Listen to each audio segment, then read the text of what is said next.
Hola, buenas noches, bienvenidos a esta su taberna, la taberna de Sagnot. Les damos bienvenidas al programa del día de hoy y le damos la bienvenida a los parroquianos de esta su taberna. Pedro, buenas noches, ¿cómo estás? Hola, ¿qué tal? ¿Cómo están? Oscar, ¿cómo te va? Muy bien, Hugo, gracias. Buenas noches a todos. Qué bueno. Luis, ¿estás ahí? Aquí estoy y me encuentro perfectamente bien. Qué bueno. Y por último, Kat, ¿cómo estás? Buenas noches, chicos, bienvenidos. Y bueno, déjenme presentarme, yo soy Hugo, soy la señora de mi casa, de esta casa y de su casa, si ustedes nos lo permiten. El programa del día de hoy va a tocar una serie muy emblemática de la animación de los 90, del mundo de superhéroes. Nos referimos a lo que es Batman, la serie animada. Entonces, Oscar, ¿cómo vamos a empezar el día de hoy? Como siempre, vamos a empezar con un poco de información. Batman, la serie animada, fue lanzada en septiembre del 92 y terminó por ahí de septiembre del 95. Fue creada por Bruce Timm y Eric Radomski y fue desarrollada por Bruce Timm, Paul Dini y Mitch Bryan. Por supuesto, pues también tenemos que hablar un poco de la música. El tema original fue compuesto por Danny Elfman y las composiciones y arreglos fueron de Shirley Walker. Obviamente también está basada en el Batman de Bob Kane y Bill Finger. La serie tiene 85 episodios. De hecho, son más. Son 85 de la base. Son de New Adventures, que ya son como 20 capítulos extra, o 20, 25, no me acuerdo. Pero la cosa es que en Latinoamérica las tres series se juntaron. Las tres series refiriéndome a la serie animada de Batman, luego Batman y Robin y después New Adventures of Batman. Y pues sí, están conectadas, pero se ve que son series distintas, sobre todo en la última. En la última tienen hasta cambios de diseño y todo. Exacto, sí, la última Adelante. es de 25 episodios, para dar un total de 105. Sí, comparten el mismo lore las tres, pero sí tiene muchos cambios, sobre todo lo que es la última, y en la segunda también hay detallitos que te hacen darte cuenta. Y debo hacer mención a los radioescuchas de que como Luis es de una generación más joven, lo pusimos a ver toda la serie recientemente porque obviamente pues, él no vivió esa etapa junto con nosotros. Es tan joven que no se había visto la de Rise of the Skywalker, tampoco la había visto, así que pues No, imagínense menos Batman. A mí me pasaba como a Spider-Man, que habla de películas viejas hablando de todas estas de Star Wars. No entiendes las referencias. No, se me escapan muchas veces, pero gracias a ustedes ya me estoy educando. Es bueno transmitir el lore friki de generación en generación, mi joven Padawan. Bueno, entonces pues nos referimos a esta serie que pues, nos presenta al Batman clásico en un ambiente de animación que hasta ese punto, sobre todo en América Latina, no conocíamos la seriedad, pero vamos a hablar de eso un poquito más adelante. Antes de que pasemos un poquito, a mí me gustaría saber un poco de todos los parroquianos, es cuando vieron esta serie, ¿qué tanta experiencia tenían con Batman? ¿Cuál había sido su acercamiento con el personaje? ¿Ya lo habían leído en los cómics o habían visto alguna película o algo así? Bueno, yo que creo que represento a la generación con más experiencia del grupo. Estás hablando de México en los 90s. Era Claro. Una generación de niñas que había crecido viendo al Batman de Adam West, al Batman de los Superamigos. Y pues si tenías la suerte o si eras muy aficionado a los cómics, ya estabas conociendo a la versión de Batman que salió de las Crisis Infinitas y que estaba publicando Beat, ¿no? Que digo, ya era un tipo de Batman muy diferente al que que tanto en la serie de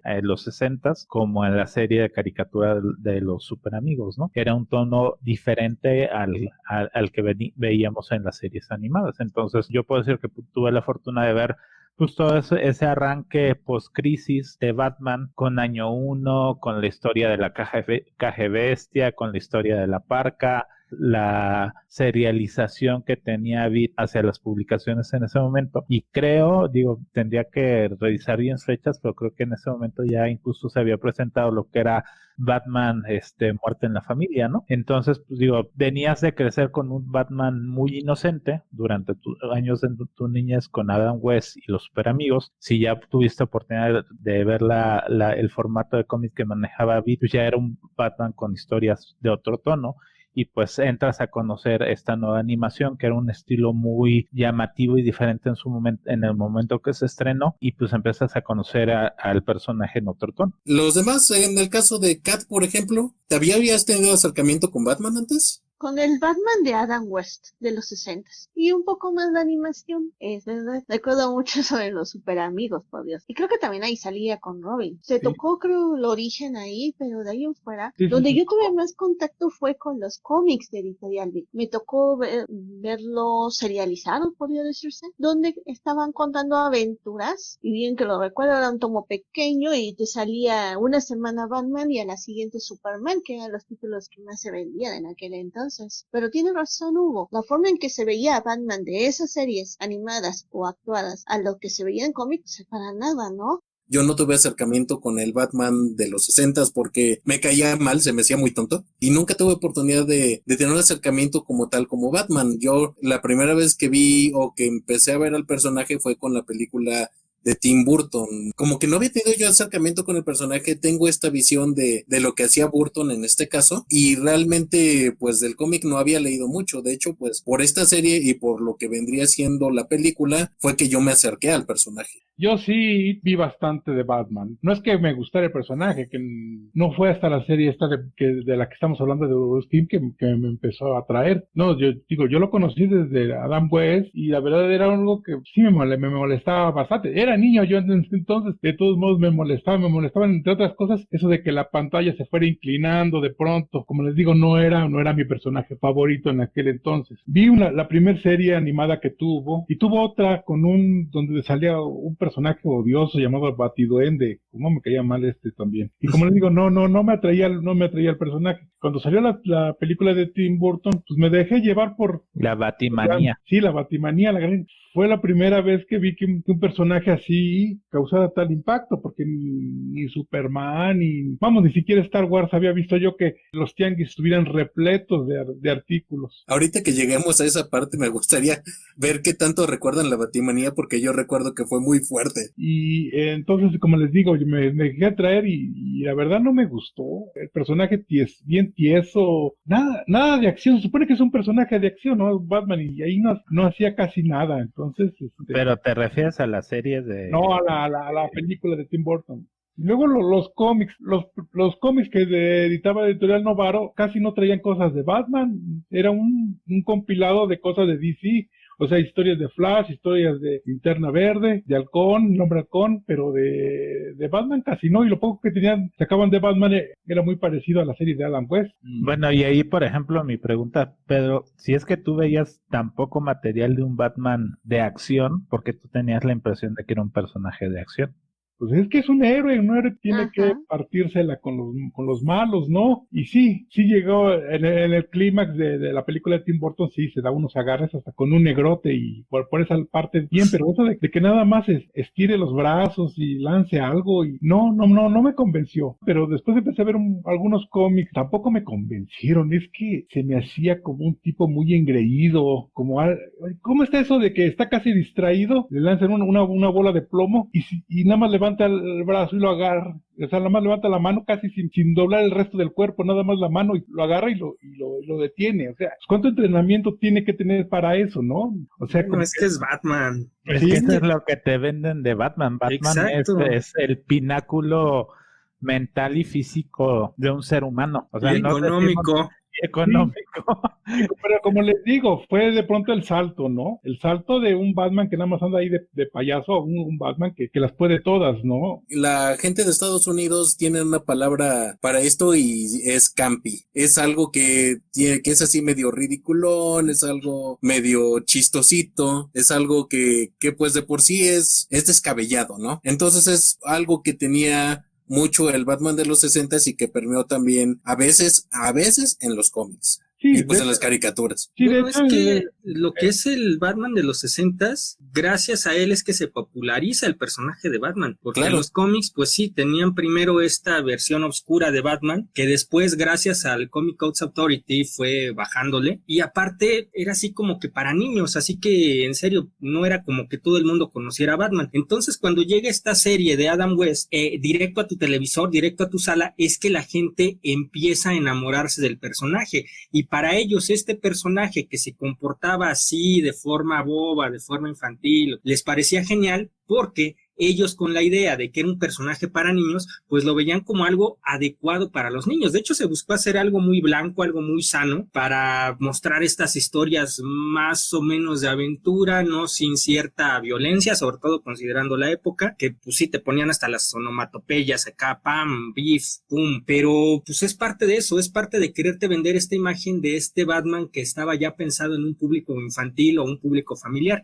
Cuando llegan todas estas series, la Liga de la Justicia, las otras series viejitas de Batman, todo eso, vienen con esta misma idea, tanto lo que exige Comics Code Authority como lo que exige ya el tener éxito, siguiendo lo que ya había cimentado Adam West con esta serie. Entonces, pues de ahí es que se vea todavía tan campi, como dices tú, Oscar, pero pues también es un producto de su época, no lo puedes culpar por eso. Además, también hay una cosa... De hecho, no se le juzga al producto de Adam West porque efectivamente es lo que sirvió para detonar la popularidad del personaje y que lo permeó aún más en la cultura pop. O sea, lo mandó al mainstream, que es lo que le llaman ahora. Exactamente, sí, porque insisto, incluso después de lo que fue esta serie de Adam West, pues sí, Batman en los cómics siguió evolucionando, pero no fue hasta que vinieron las películas de Tim Burton que volvió a llegar al gusto colectivo de toda una generación otra vez. Porque antes de eso, incluso lo que se decía es, bueno, yo por qué me va a gustar Batman, que es un poquito lo que dice Pedro, ¿por qué me va a gustar Batman si sé que es un viejo ridículo? ¿Por qué? Porque aunque estaban los cómics, ya estaban los trabajos de Frank Miller y todo lo que tú quieras ahí, nadie los pelaba. Llegan estas películas de Tim Burton y es así de,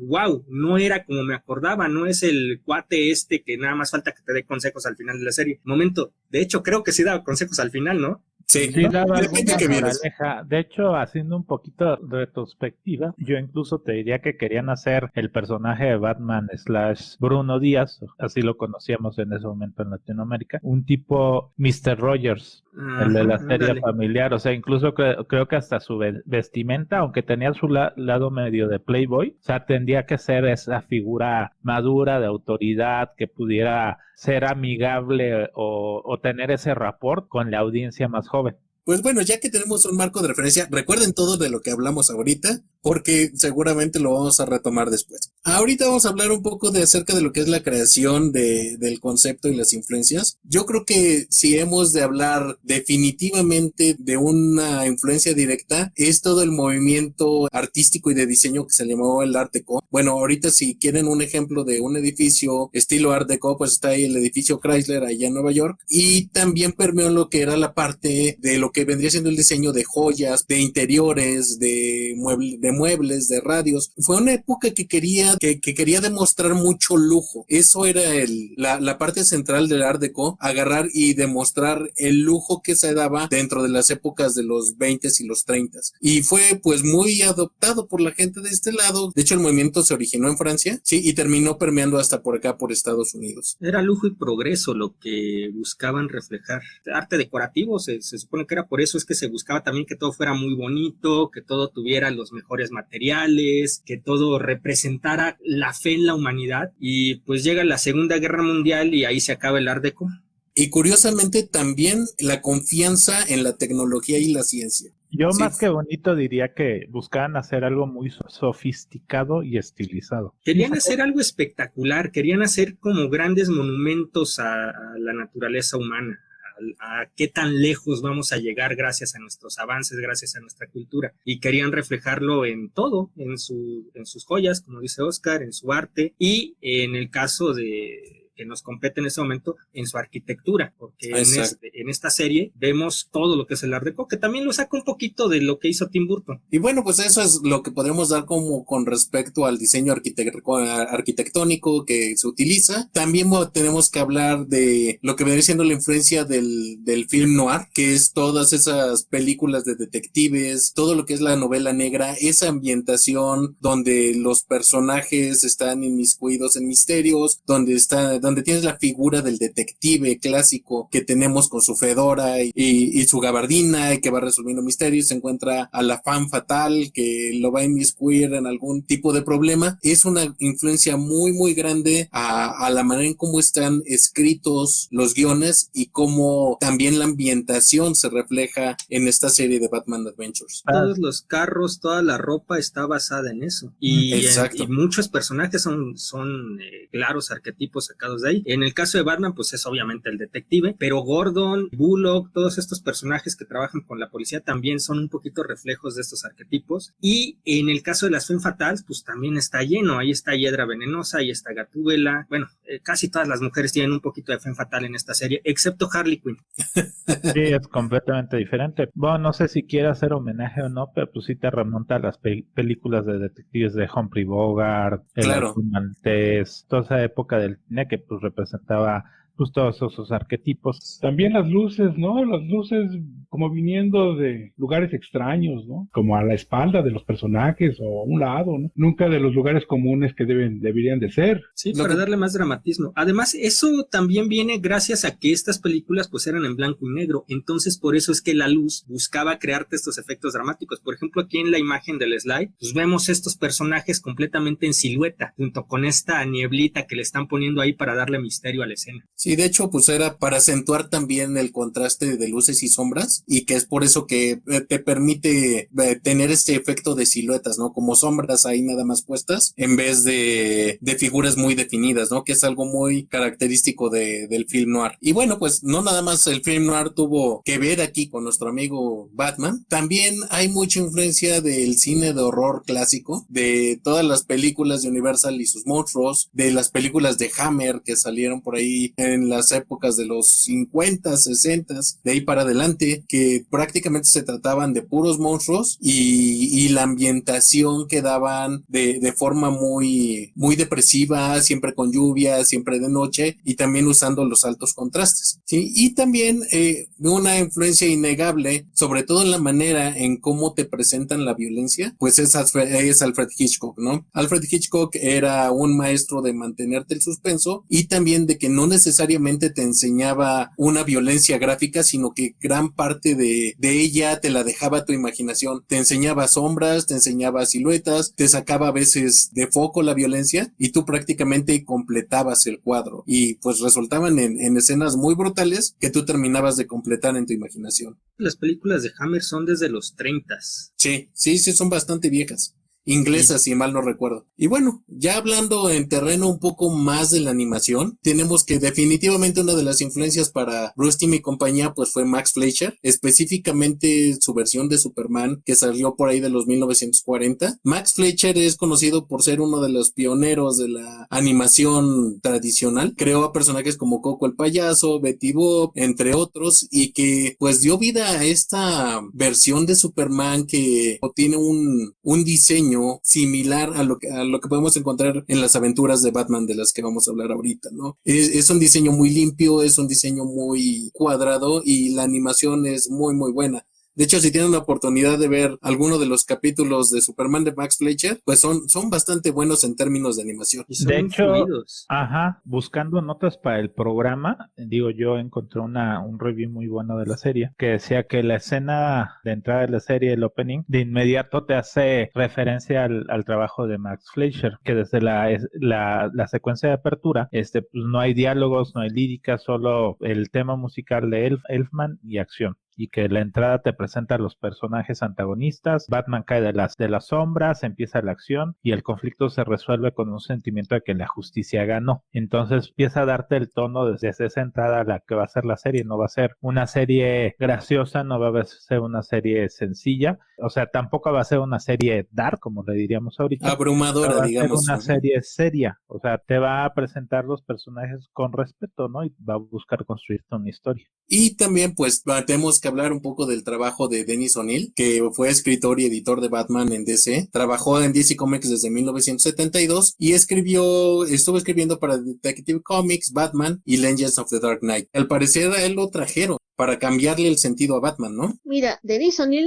ya trabajaba en cómics mucho antes de llegar a DC. De hecho, estuvo hasta en Marvel Comics. Cuando es traído a DC Comics, casi de entrada le encomiendan los títulos de Batman. Empieza a escribir historias y le da un refresh al pobre personaje. Batman ya venía publicándose desde finales de los 30. Entonces, como que había que ponerle saborcito para la nueva era de los 70. Así que él fue el encargado lado, él fue el que le dio este matiz de caballero oscuro, de detective que igual, aún sin poderes, solo con sus gadgets, podía enfrentar tanto mafiosos como villanos. Ese fue el Batman que te presenta este señor. Yo estuve en una conferencia que dio Dennis O'Neil en la Conque y él platicó que Stan Lee lo contactó porque él escribía en un periódico y así de vez en cuando hablaba de cómics, ¿no? Entonces Stan Lee lo contactó para pedirle que si podía escribir guiones de cómics para Marvel y ahí fue su inicio. Otra cosa que recuerdo que contó, bueno, es que alguien le preguntó, alguien del público le preguntó que qué opinaba de las películas de Batman. En ese entonces ya se había filmado la primera de Schumacher, entonces él dijo, espero que no haya un representante de Warner aquí.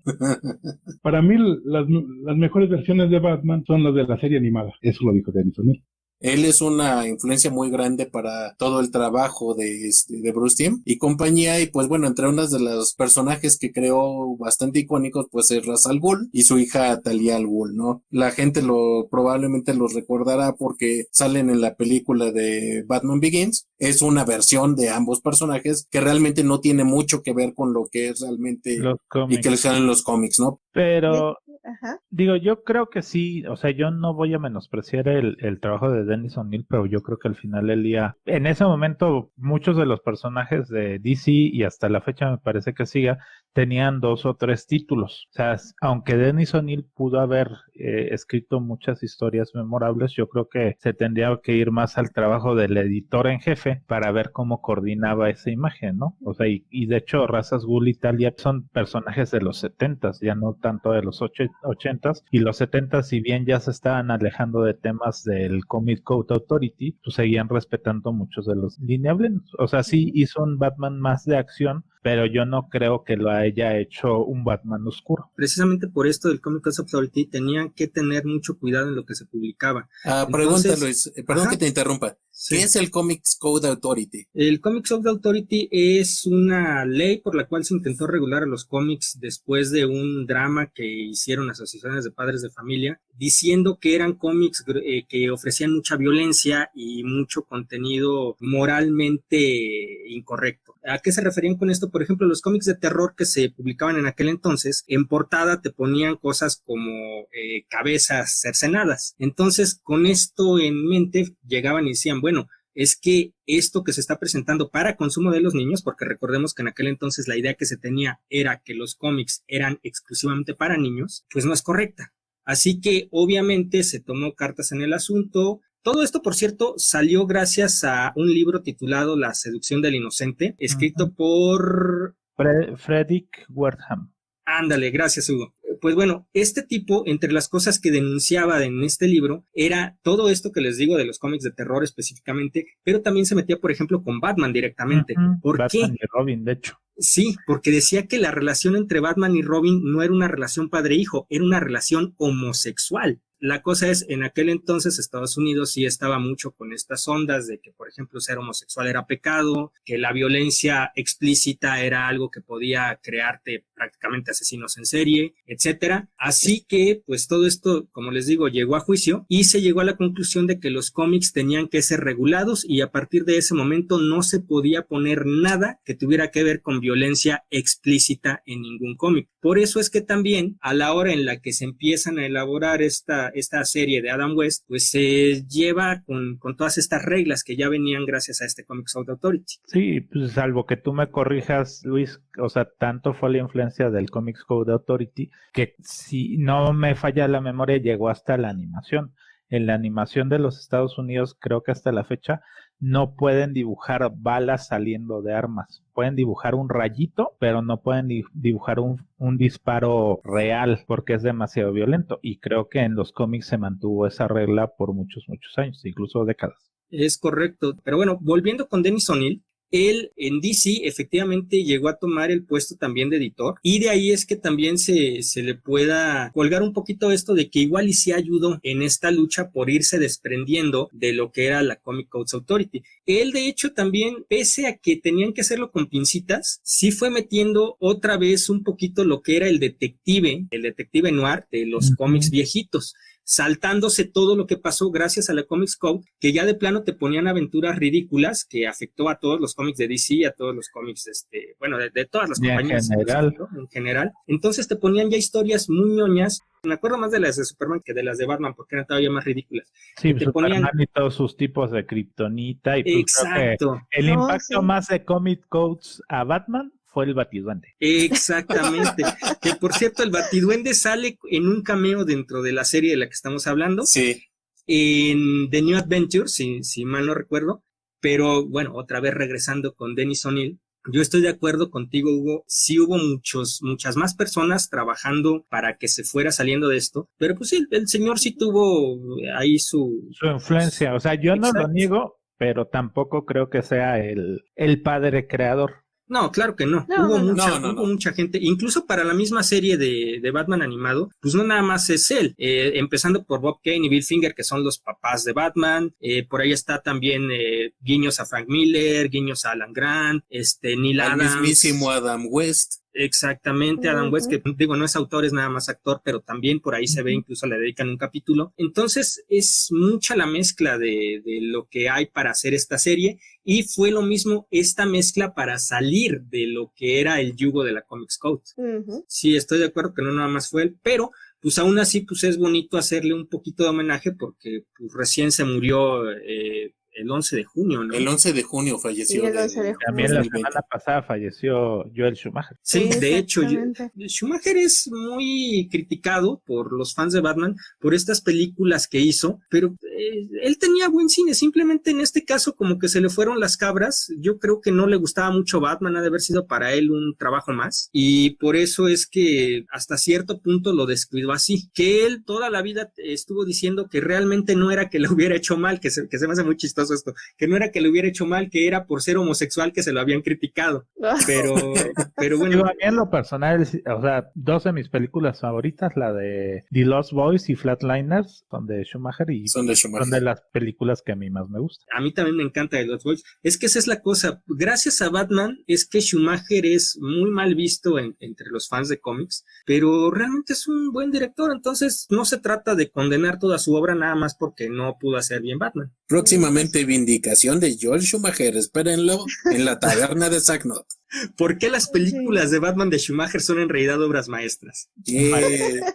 A ver cuántos dislikes juntamos.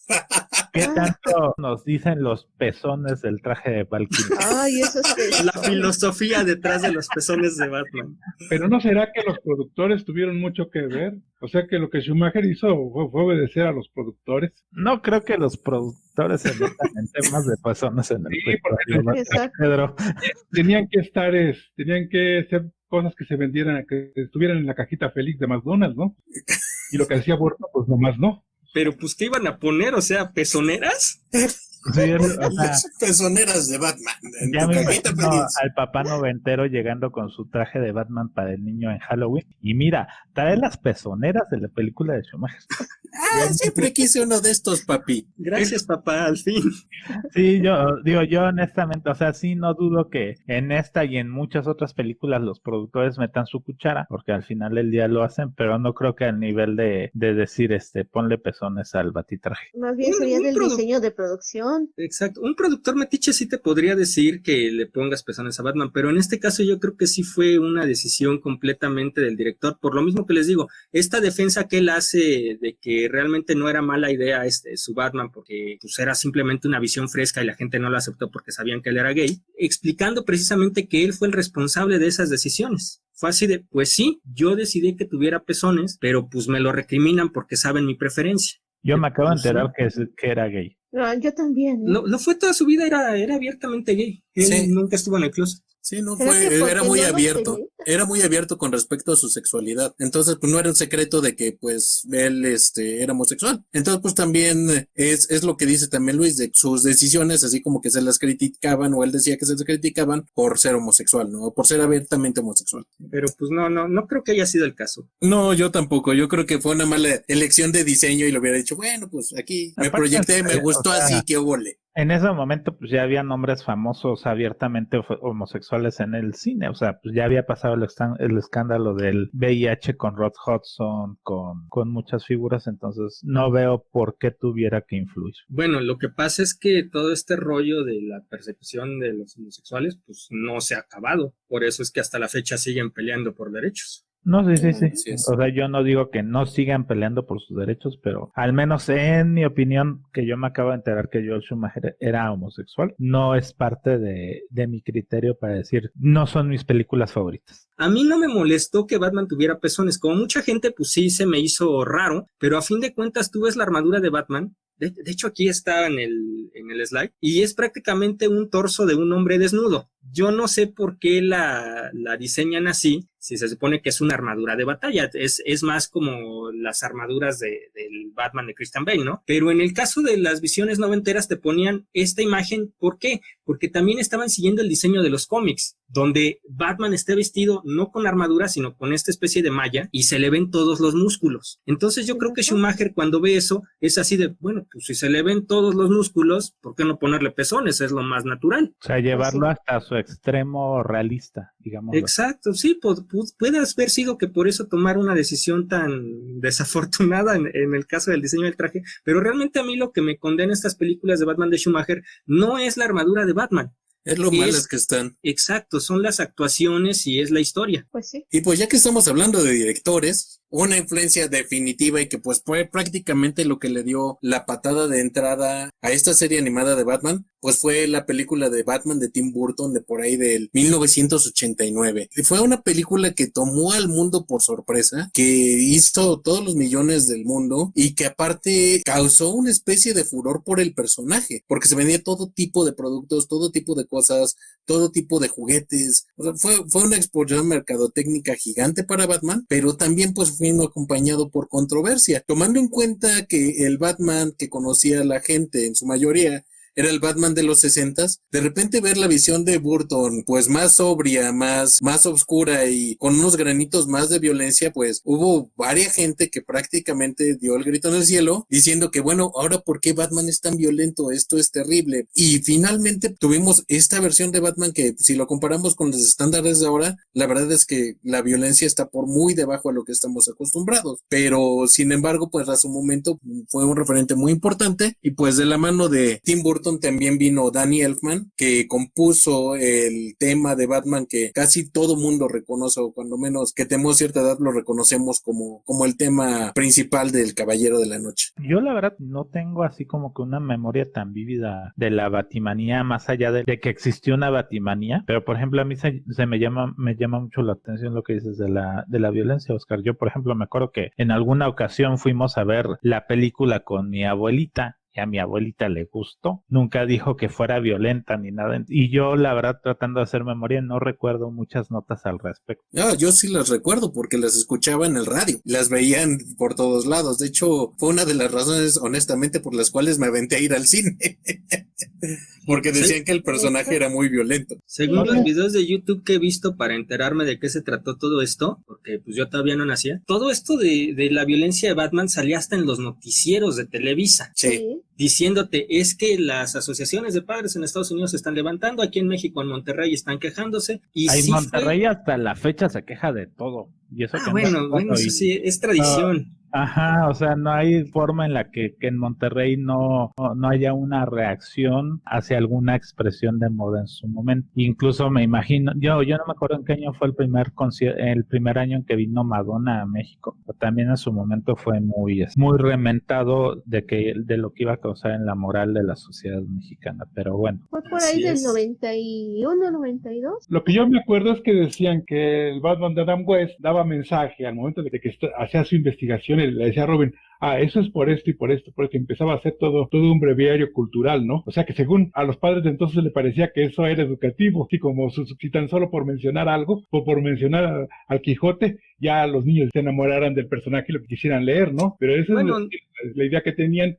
Y entonces cuando salió el Batman de Tim Burton, lo primero que dijeron pero es que ni siquiera habla. O sea, esperaban que diera sus discursos culturales. ¿Por qué no da consejos? Ándale. Bueno, es ¿Sí? que eso de que te mencionen, por ejemplo, al Quijote, como lo mencionas, igual y no te está causando un cariño automático por la obra de Miguel de Cervantes, pero eso es algo que te ayuda por lo menos a saber quién diablos es el Quijote, que es algo que ahorita pues ya casi no tenemos. No te miento, yo tengo una amiga que ya anda por sus 30 años, y el otro día estábamos hablando de Sherlock Holmes, y ella dijo, ¿y ese quién es? Wow. Efectivamente, el hecho de que en aquel entonces te pusieran estos pedacitos de cultura, aunque fuera muy de pasadita, era ya de, bueno, pues ya tengo más o menos una idea de que el Quijote era un tipo que andaba a caballo y atacaba molinos, ¿no? Ahorita pues ya no, porque nuestra cultura del entretenimiento ya se ha ido más por el lado de, bueno, ¿para qué te voy a distraer con cosas educativas si podemos ir directo a la acción? Entonces, ya este tipo de cosas se reservan para cosas específicamente educativas, como en el caso de Carmen Sandiego, en la serie de Netflix. Y si tú ves todas las demás caricaturas, no tienen nada de eso. Tratan de no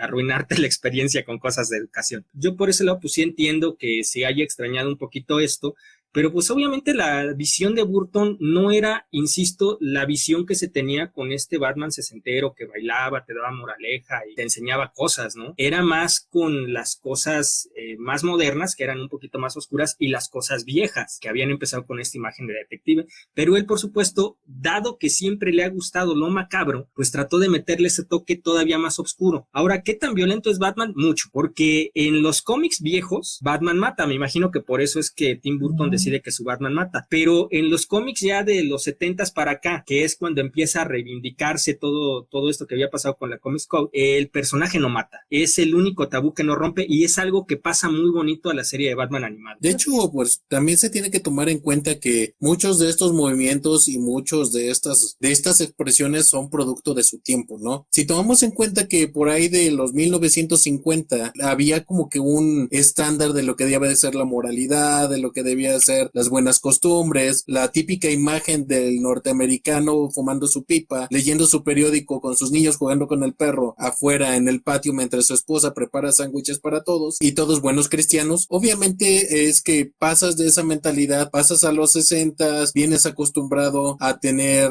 ciertas líneas morales, y de repente llega una nueva generación que quiere empezar a innovar, y pues empieza el pushback, ¿no? Es que esto no, porque está como estamos acostumbrados, hay que quejarnos, y sale la Comics Code Authority, y de repente conforme pasa el tiempo empiezan a haber estos esfuerzos por tratar de romper también esos yugos. ¿Por qué? Porque también la gente ya cambió, ya las formas de que las familias y como la gente se ve también cambia. Eso permite hasta cierto punto una modernización de lo que se ve tanto en los medios como del cine como en de los cómics, pero pues realmente son todos reflejo del tiempo que se está viviendo. Aparte también pasamos de una época que era pues buscando que todo fuera más bonito después de los traumas que ocasionó la Segunda Guerra Mundial, y luego hablando de Estados Unidos, la Gran Depresión. Exacto, la Gran Depresión, luego viene Vietnam, etcétera. Entonces era así de, no, por favor, queremos que todo sea bonito, ¿por qué tiene que ser feo? Y sin embargo, vienen más adelante nuevas crisis, la crisis de los 80s también fue horrible, aumenta la criminalidad de forma espectacular, que también de ahí saca mucho Tim Burton para su Batman. Y el tema de las drogas, obviamente. Exactamente, el tema de las drogas, no, hombre, que todos los capítulos de caricaturas noventeras, incluyendo Batman animado, tienen su capítulo dedicado al problema de las drogas. De hecho, hay un programa especial con varios personajes representativos de franquicia hablando de las drogas. No me acuerdo. Así, algo así como Cartoon Star.